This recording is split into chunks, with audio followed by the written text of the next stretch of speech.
Can dairy consumption help in blood sugar regulation?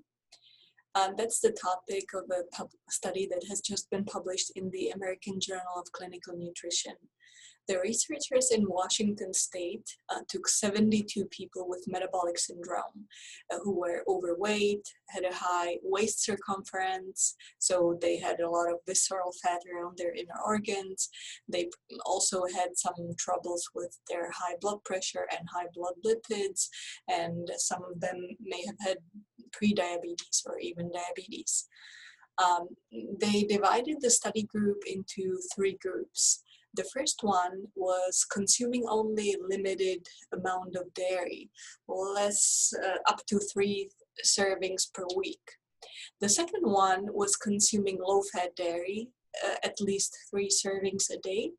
And the third one was consuming full-fat dairy or high-fat dairy, more than 3 servings a day. And the study lasted 12 weeks.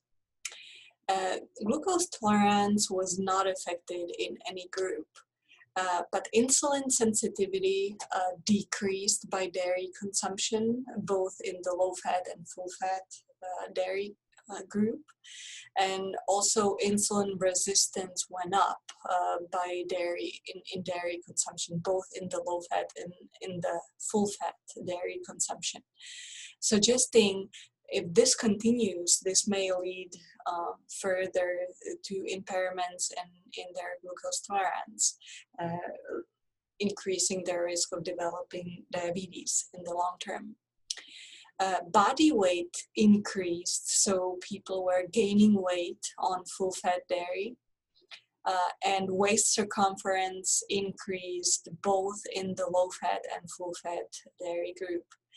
So to summarize the results, glucose tolerance was not affected by dairy consumption at all.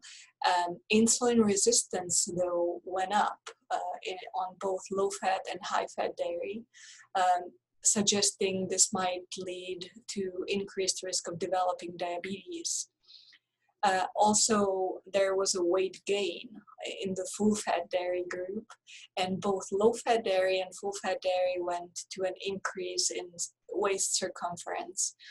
These results suggest that limiting dairy is a good idea, and you might be even better without it.